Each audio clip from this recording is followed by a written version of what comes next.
Married for 2 years, yet never touched, until the millionaire reached for her hand. Hello everyone. Before we begin today's story, I have a small favor to ask. Please hit subscribe and turn on the notification bell so you never miss our channel's new videos. It is quick, free, and the best way to support us in bringing you more dramatic stories like this one. Your support truly means the world to us. Where are you watching from today? Drop your city or country in the comments below. Thank you very much. Now, let us return to the main character. For 2 full years, she had been married to a man who never touched her. On paper, she was Mrs. Carter, the lawful wife of a self-made millionaire, whose name appeared regularly in business magazines and financial headlines. In real life, she lived like a quiet guest in his mansion, walking past marble floors and floor-to-ceiling windows without ever feeling at home. Every night, she slept alone. Not because of an argument, not because of betrayal, but because that was the rule. 2 bedrooms, 2 schedules, 2 lives running side by side, never crossing. When people asked how long they had been married, she answered politely, 2 years, and smiled just enough to look convincing. No one ever guessed that in those 2 years, her husband had never once held her hand, not even on their wedding day. Especially not on their wedding day. That night had been formal, efficient, and cold. The vows were spoken, the documents were signed, the photographs were taken, and when the guests finally left, he had nodded once and said, "You may choose whichever room you like. The contract is clear." The contract. She still remembered the weight of it in her hands. 12 pages, clean, precise, unforgiving. This was not a marriage of love. This was an agreement. She received security, financial stability, and a respected name.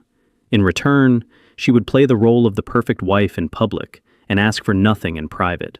No affection, no expectations, no physical contact. And she had agreed. Tonight, however, something felt different. The ballroom was filled with warm light and low music, crystal glasses clinking softly as executives and donors gathered for the annual charity gala. She stood beside her husband, dressed in a simple evening gown, her posture straight, her expression calm. From the outside, they looked flawless, a powerful couple. A woman nearby leaned in and smiled. "You two are such a beautiful pair," she said warmly. "I can tell he adores you." The words hung in the air. Her husband did not answer right away. For a brief moment, she thought he would do what he always did, a polite nod, a distant smile.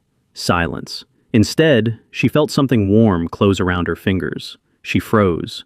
His hand had reached for hers, not accidentally, not hesitantly. He held her hand firmly, as if claiming something that had always been his, and said evenly, "Thank you. I am very fortunate." Her heart skipped, then stumbled. This was not in the contract. For 2 years, she had trained herself not to hope, not to imagine, not to feel. And yet, in that single second, with dozens of eyes watching and his hand wrapped around hers, everything she had buried stirred awake. She looked at him, searching his face for explanation, but his expression remained unreadable. And that was when she realized something had changed. Not in the room, not in the crowd, but in him. And whatever this moment meant, it was only the beginning. She had not married him for love. She had married him because she was running out of time. 2 years ago, before the mansion, before the gala dresses and silent breakfasts, her life fit inside a small 2-bedroom apartment on the south side of town. The paint peeled near the windows, the heater rattled through the winter, and every month, the bills arrived like quiet threats she could not outrun. Her mother had been sick for years, not the kind of illness that makes headlines or earns sympathy, but the slow, grinding kind that drains savings one prescription at a time. Doctor visits, physical therapy, medication that insurance refused to fully cover. Each receipt felt heavier than the last. She worked 2 jobs then, one during the day, one at night. She smiled at customers, apologized for things that were not her fault, and counted tips in the dark when she came home, hoping the numbers would somehow change if she looked at them long enough. They never did. The day she met him, she was not thinking about marriage. She was thinking about eviction notices and hospital appointments, and how much longer her body could hold up under exhaustion. He had been clear from the beginning, almost brutally so. "This is not romance," he told her, sitting across from her at a long table made of dark wood. "This is an arrangement." He explained everything in the same calm tone he used in boardrooms. He needed a wife, not for affection, but for stability, for public image, for reasons he did not fully explain and she did not dare to question. In return, he would cover her mother's medical care, fully. No deadlines, no conditions hidden in fine print. She remembered gripping the edge of the chair to steady herself. She should have walked away. She knew that. Any sensible person would have. But sensible people did not watch their parents fade because they could not afford one more treatment. So she listened. He slid the contract across the table. 12 pages. Clean language. No tricks. Just boundaries. No emotional expectations. No physical contact. Separate bedrooms. Appear together only when necessary. Privacy respected on both sides. At the bottom, a signature line waited. "This marriage will exist only on paper," he said. Nothing more. She asked one question, only one. "How long?" "As long as needed," he replied. "Or until one of us decides otherwise." That night, she sat alone for hours, staring at the contract while her mother slept in the next room, breathing unevenly. She thought about pride, about love, about the kind of life she had imagined for herself when she was younger. Then she thought about hospital hallways and overdue bills, and the look in her mother's eyes when she tried to hide the pain. In the end, the choice did not feel like a choice at all.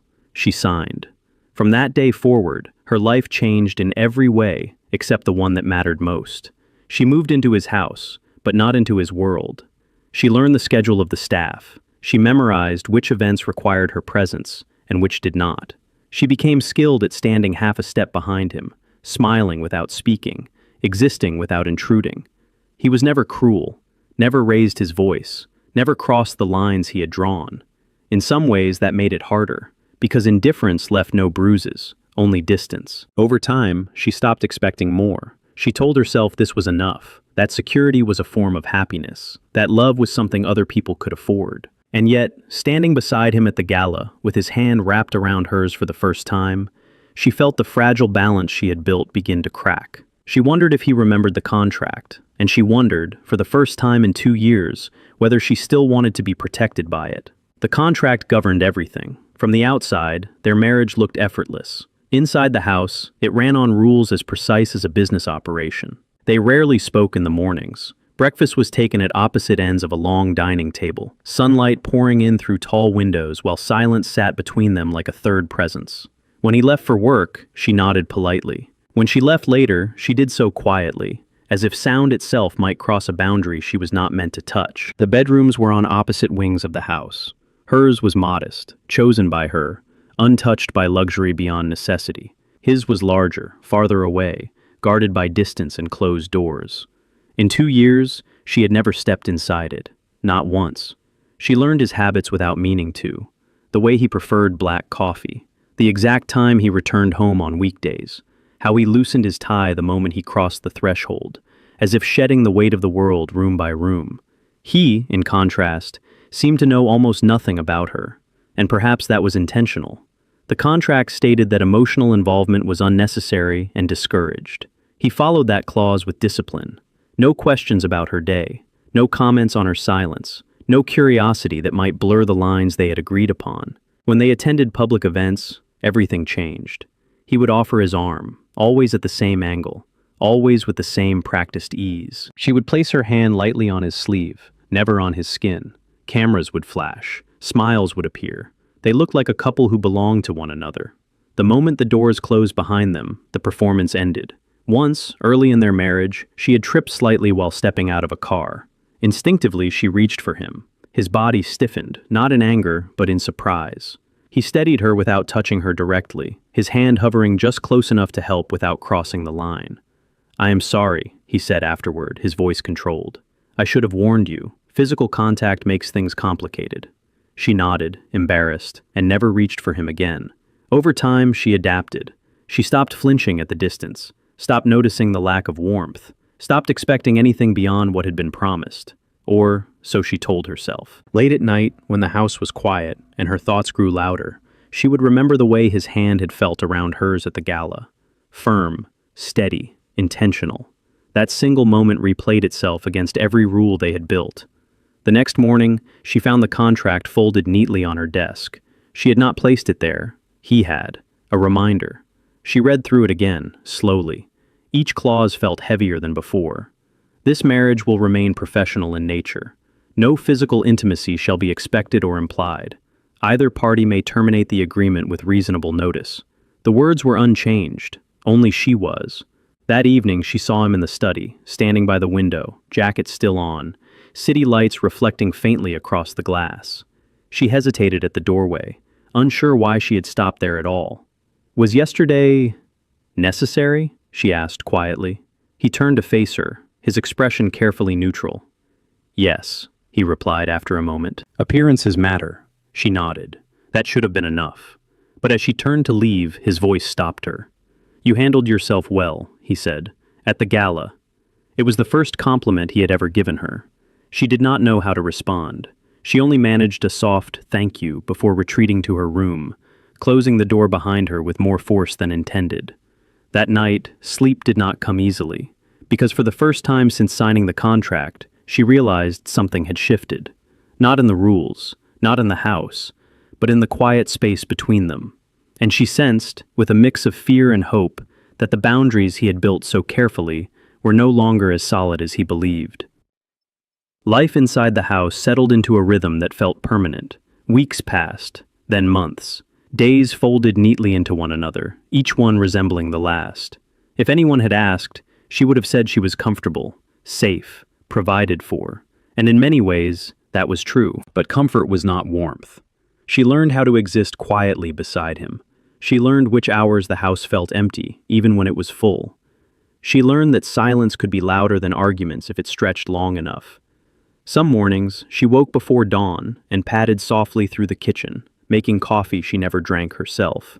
She poured it into a plain ceramic mug and left it on the counter at exactly 6:30. He never commented on it. He simply took the mug and left the house. She told herself it meant nothing.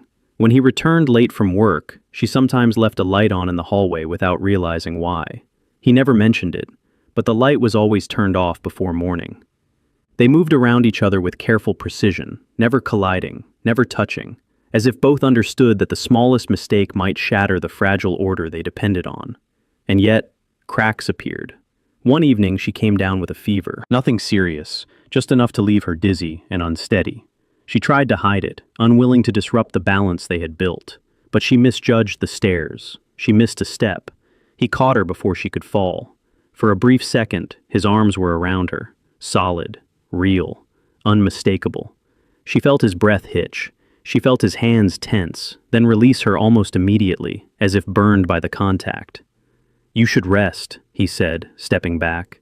I will have someone check on you. She nodded, embarrassed, grateful, and strangely hollow all at once. That night, a tray appeared outside her bedroom door. Soup, medicine, a glass of water, no note, no explanation. She ate alone, listening to the quiet of the house, wondering why kindness felt more dangerous than cruelty. At public events, their roles sharpened. She wore gowns chosen by stylists who never asked her opinion. She stood at his side while people praised him, toasted him, congratulated him on deals and acquisitions. Occasionally, someone would turn to her and ask what it was like to be married to such a powerful man. She answered politely, carefully, always vaguely. He is very dedicated, she would say. No one ever asked how lonely dedication could be. Over time, she stopped trying to impress anyone. She focused instead on being invisible without being forgotten, present without being personal. Still, there were moments she could not explain. Once, during a bored dinner, a man laughed too loudly at her expense, making a comment about her background that was meant to be harmless and was anything but. Before she could respond, her husband spoke. That is enough, he said calmly. The table fell silent. He did not look at her. He did not raise his voice. But the message was clear. The man apologized. Later that night, she thanked him. You did not have to, she said. I did, he replied. You are my wife. The words settled heavily between them. Not my partner, not my companion, my wife. The title carried weight, responsibility, distance, ownership without intimacy. That night she lay awake staring at the ceiling, wondering when protection had begun to feel like possession, and why part of her felt relieved by it. The next morning she found the contract missing from her desk. Panic rose before reason could catch up. She searched the drawers, the shelves, her bag. Finally, she found it in the study, locked inside his desk drawer. He had not destroyed it. He had not changed it. He had simply taken it out of her reach. When she asked him about it later, his answer was brief. You do not need to read it every day. he said. Nothing has changed. She wanted to believe him, but she could not ignore the small shifts anymore. The way his gaze lingered just a second longer than before. The way he seemed more aware of her presence, even when he pretended not to be. Something was moving beneath the surface of their carefully constructed arrangement. And whether either of them was ready or not, it was only a matter of time before it demanded to be seen. The charity luncheon was supposed to be simple. An afternoon event, limited press, a room full of donors who preferred quiet generosity to public praise. She had attended dozens like it before, standing beside him, smiling when expected, remaining invisible when not. This time, however, something felt wrong from the moment they arrived. The venue was smaller than usual, a private dining hall overlooking the river. The tables were set close together, conversations overlapped. There was no place to retreat once seated. As she took her chair beside her husband, she noticed the looks. Not the curious ones she was used to, but something sharper, measuring, evaluating. A woman across the table leaned forward, her smile thin. "So," she said lightly, swirling the wine in her glass, "you must be the wife." It was not a question. "Yes," she replied calmly. The woman glanced at her husband, then back at her. "You are very understated," she said, eyes flicking briefly to her dress. "I suppose that is intentional." A few people chuckled, softly, politely. She felt the familiar urge to shrink, but she did not. She straightened her posture and met the woman's gaze. "I find simplicity practical," she said. The woman smiled wider. "Of course, I just assumed someone in your position might enjoy more refinement." Her husband said nothing. That silence cut deeper than the words. The conversation moved on, but the damage had already been done. Throughout the meal, comments like that continued. Small, casual, easy to deny if confronted. Questions about her education, her background, how she had adjusted to a life she clearly had not been raised for. Each one landed carefully, like a blade wrapped in silk. She answered with restraint, with dignity. She did not look at her husband again. Toward the end of the luncheon, a man at the far end of the table raised his glass. "To strategic marriages," he said with a grin. "Some partnerships are simply efficient." Laughter followed. This time, it was louder. Her breath caught. She felt heat rise behind her eyes, but she refused to let it show. She reached for her water glass, hands steady despite the noise around her. That was when her husband finally moved. He set his glass down slowly. The sound was soft, but it carried. "I would advise against speculating about my marriage," he said evenly. The room fell quiet. "My wife is not a strategy," he continued. "She is not a convenience, and she is certainly not a topic for amusement." No anger, no raised voice, just authority. The man flushed and lowered his glass. Apologies followed, mumbled and awkward. The luncheon ended soon after. In the car ride home, neither of them spoke. She stared out the window, watching the city blur past, replaying every word in her mind. She told herself she should be grateful. He had defended her. He had done more than the contract required. But gratitude did not erase the hurt. When they reached the house, she did not follow him inside. Instead, she stood by the door, keys still in her hand. "I did not need saving," she said quietly. He turned to her, surprised. "I know," he replied. "Then why did you do it?" she asked. He hesitated. That alone was an answer. "Because they were wrong," he said finally. She nodded slowly. "So am I." Before he could respond, she continued. "I agreed to be your wife on paper," she said, "not to be diminished in public." "You were not diminished," he said firmly. "I felt like I was," she replied. Silence filled the space between them. "I can leave," she said after a moment. "If that would make things easier." His jaw tightened. "That is not what I want." The words surprised them both. She searched his face, looking for certainty, for clarity, for anything solid to hold on to. "What do you want?" she asked. He did not answer. That night, she packed a small bag and placed it by her bedroom door. Not to leave yet, just in case. For the first time since signing the contract, she allowed herself to consider a future where she was no longer willing to disappear. And somewhere down the hall, alone in his study, her husband realized that the rules he had written to protect himself were beginning to cost him something he had never intended to lose. The house felt different that night. Not quieter, not louder, just heavier. She lay awake in her bed, fully dressed, the small bag still resting by the door where she had left it. She told herself she was only being prepared, that she would not actually leave. But the fact that she had packed it all changed something inside her. Down the hall, the study light remained on long past midnight. He had not gone to sleep either. For the first time in 2 years, the distance between their rooms felt less like a rule and more like a choice, one that could still be reversed or permanently sealed. She heard his footsteps in the hallway just after 1 in the morning. They stopped outside her door. Her heart began to pound, not with fear, but with uncertainty. He had never come to her room before, not once. The contract had made that clear. There was a pause, a long one, then a knock, soft, careful. She sat up slowly. "Come in," she said, her voice steady despite the tension running through her. He opened the door but did not step inside right away. He stood at the threshold, hands at his sides, as if crossing that line required permission he was not sure he had. "I saw the bag," he said quietly. She did not pretend otherwise. "It is only in case," she replied. "In case of what?" he asked. "In case I decide I cannot do this anymore." The words hung between them. He finally stepped inside, stopping several feet away. The space between them felt deliberate, measured, familiar. "I never wanted you to feel trapped," he said. She let out a small, humorless breath. "You did not trap me. I chose this. I knew exactly what I was agreeing to." "Yes," he said, "and I let you believe that was enough." She looked up at him then, really looked at him. For the first time, she noticed how tired he seemed.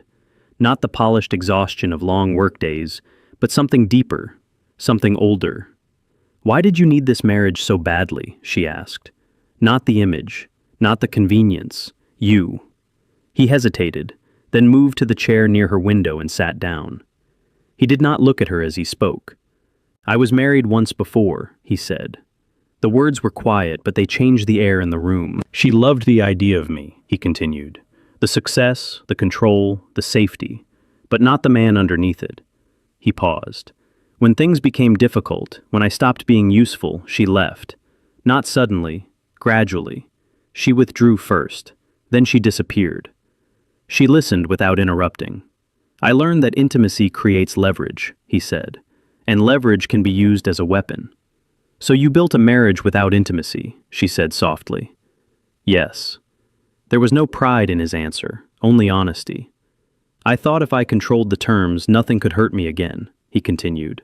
"No expectations, no closeness, no loss." She swallowed. "And did it work?" He finally looked at her. "For a while," he said. Silence followed. She shifted on the bed, choosing her words carefully. "You protected yourself," she said, "but you also erased me." His expression tightened. "That was never my intention." "But it was the result," she replied. "I became a role, a solution, not a person." He nodded once. "I see that now." The admission was quiet, but it mattered. She stood slowly, closing some of the distance between them, not touching him, just standing closer than before. "I never asked for your heart," she said. "I respected the boundaries, even when it hurt." "I know," he said. "And yet," she continued, "when you held my hand at the gala, and when you defended me at the luncheon, you crossed those boundaries yourself." "I did," he admitted. "Why?" He did not answer right away. "Because I could not stand the thought of losing you," he said finally. The words settled deep. Not the contract, not the arrangement. Her. She exhaled slowly. "Then you need to understand something," she said. "I cannot go back to pretending that distance is enough." He stood up, his movements careful. "I am not asking you to stay," he said. "Not tonight. Not like this." She met his gaze. "What are you asking then?" He took a step closer, still no touch. "I'm asking for time," he said, "to learn how to be present without controlling everything, to choose you without hiding behind rules." She searched his face for the cold certainty she had known for 2 years. It was gone. Instead, there was something fragile, unsteady, real. She did not answer him right away, but she reached down, picked up the bag by the door, and placed it back in the closet, not as a promise, just as a possibility.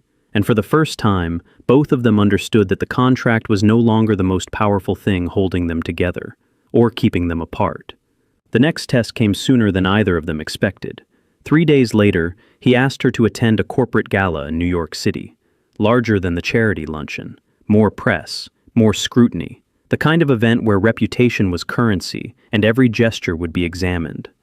"You do not have to go," he told her that morning. "I can attend alone." She looked at him for a long moment. "No," she said. "If I am your wife, then I will stand beside you. But this time I will not disappear." He nodded once. Understood. That night, the ballroom glowed with white light and crystal chandeliers. Cameras lined the entrance. Reporters called his name as soon as they stepped onto the carpet. She walked beside him, steady, composed, aware of every eye on her. Inside, the atmosphere shifted quickly. Board members, investors, people who smiled too much and spoke too carefully. Conversations overlapped, polite and sharp at the same time. Then she saw her, his former wife. The woman stood near the center of the room, elegant and confident, her hand resting lightly on the arm of another man. She was laughing, unbothered, as if she had never walked away from the life she once shared with him. Her presence alone was enough to change the temperature of the room. Whispers followed. She felt them before she heard them. "That is her. I did not expect her to show up." "So that is the replacement?" Replacement. The word hit harder than she expected. His former wife approached them with a smile that did not reach her eyes. "Well," she said pleasantly, "this is unexpected." He remained calm. "You were invited. I assumed you would come." Her gaze shifted to his current wife, slow and assessing. "You must be the one who signed the contract," she said lightly. Efficient, very on brand for him. The room seemed to hold its breath. Her husband did not speak. This time she did. "I did not sign anything blindly," she said evenly, "and I am not here to be compared." The woman tilted her head. "Are you sure? Because that is how it always starts." A few people nearby listened closely now. She felt the familiar pull to retreat, to stay quiet, to let him handle it. But something inside her refused. "I am not your past," she continued calmly, "and I am not a solution to be measured." The former wife smiled thinly. "You sound confident for someone standing on borrowed ground." That was when it happened. Her husband reached for her hand, fully, openly, without hesitation. His fingers interlaced with hers, firm and deliberate, grounding her in place. "This is not borrowed ground," he said clearly. "This is my wife." The words carried. Cameras turned. Conversations stopped. The moment crystallized in front of dozens of witnesses. His former wife stiffened. "Since when?" she asked. "Since I chose her," he replied. He did not look away. He did not loosen his grip. For the first time since she had known him, there was no distance in his posture, no control in his tone, only certainty. She felt her chest tighten. This was not for appearances. This was a choice. The former wife stepped back, her expression carefully neutral. "I see," she said. "Good luck then." She turned and walked away. Slowly, the room returned to motion. Conversations resumed. Music swelled. But something had shifted permanently. Her husband did not release her hand, not when they walked through the room, not when they spoke to donors, not when cameras flashed. Later, away from the crowd, she finally spoke. "You crossed the line," she said quietly. "Yes," he replied. "That was not in the contract." "I know." She looked at their joined hands. "Why?" she asked. He squeezed her fingers gently. "Because tonight," he said, "I was not protecting an image. I was protecting you." For the first time, she did not pull away. And in that single, public, undeniable moment, the marriage that had existed only on paper began to transform into something real, something neither of them could undo. The drive home from the gala was silent, not the cold silence she had known before, but something heavier, charged. Every mile felt like a question neither of them knew how to ask yet. When they entered the house, he did not head for his study as usual. He stopped in the foyer, loosened his tie, and turned to face her. "We need to talk," he said. She nodded. "Yes, we do." They moved into the living room, standing across from each other with the same careful distance that had defined their marriage. Only now, the distance felt fragile. He reached into his jacket and removed something folded neatly in half. The contract. He placed it on the table between them. "For 2 years," he said, "this document decided everything. Where we slept, how we spoke, what we were allowed to feel." She watched him closely, unsure where this was going. "I told myself it was protection," he continued. "Control disguised as caution. But tonight made something clear to me. She waited. I did not hold your hand because people were watching, he said. I did it because the idea of letting you stand there alone felt wrong. Her throat tightened. That was the first honest thing I have done in a long time. He opened the contract, flipping through the pages slowly, deliberately. Each clause passed under his fingers as if he were seeing it for the first time. No emotional expectations, he read quietly. No physical contact. Marriage for appearance only. He closed the document. I cannot keep hiding behind this, he said. Not after tonight, not after what I felt. She crossed her arms, steadying herself. And what exactly did you feel? He met her eyes. Fear. The word surprised her. Fear of losing control? She asked. No, he replied. Fear of losing you. The room seemed to hold its breath. I built this marriage to make sure I would never be abandoned again, he continued. But somewhere along the way, I forgot that avoiding loss is not the same as choosing love. She stepped closer, still careful not to touch him. You hurt me, she said honestly. Not intentionally, but deeply. I know, he said, and I am not asking you to forgive me. He picked up the contract again. I am asking you to choose, he said, freely, without obligation. Her heart pounded. What does that mean? She asked. He looked down at the pages one last time, then tore them cleanly in half. The sound was sharp, final. Then he tore them again, and again. He dropped the pieces onto the table. There is no contract anymore, he said. No rules forcing you to stay. No agreement binding you to me. She stared at the torn paper, emotions colliding inside her. If you walk away, he said quietly, I will understand. You owe me nothing. She swallowed. And if I stay? His voice softened. Then it will be because you want to, and because I am willing to learn how to be a husband in every sense of the word. Silence stretched between them. She thought about the woman she had been when she signed that contract.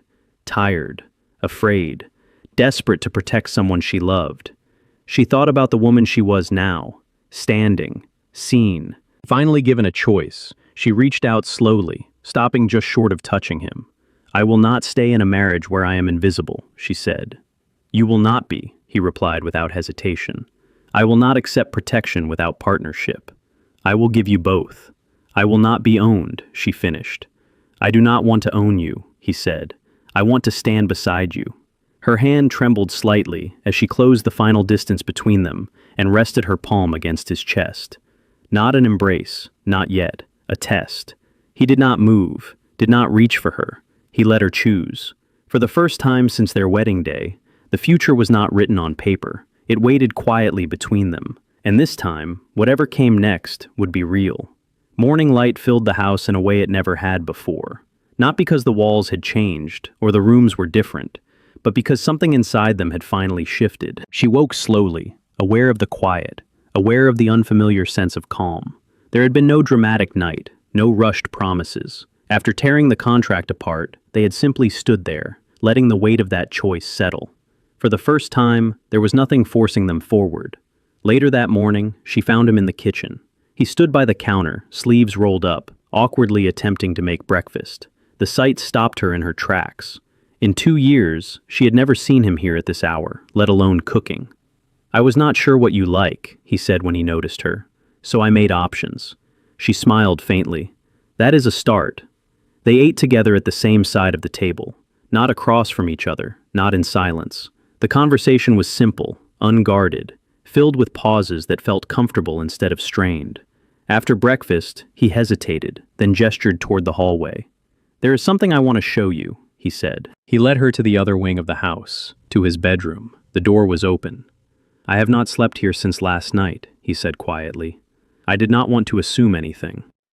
She stepped inside, taking in the room she had avoided for 2 years. It was not intimidating, just human. Books by the bed, a photo turned face down on the dresser, evidence of a life she had never been invited into. You do not have to come in, he added. She turned to him. I want to. That night, there was no rush, no pressure. They shared the space, not the bed. They talked until the city lights dimmed outside the windows, about mistakes, about fear, about what they both wanted now that no contract stood between them. When she finally reached for his hand, it was her choice. He closed his fingers around hers gently, reverently, as if afraid the moment might disappear if he held too tightly. Weeks passed. Their marriage no longer lived in performance or obligation. It grew in small, deliberate ways: shared meals, honest conversations, quiet laughter, trust built slowly, with care. At a public event weeks later, someone asked how long they had been married. 2 years, he answered. She added, but only recently together. He looked at her then, pride unmistakable in his eyes. Later that evening, in the same living room where the contract had once been torn apart, he knelt in front of her, holding a simple ring. "This is not an agreement," he said. "This is a choice. Every day. Will you marry me again?" Tears filled her eyes as she nodded. "Yes," she said. This time, for real. Their second wedding was small. No press, no contracts. Just promises spoken freely. And when they returned home that night, walking hand in hand through a house that finally felt like theirs, she understood something she had not known 2 years earlier. Love did not begin when he finally touched her. It began when he let go of control, and in doing so, chose her.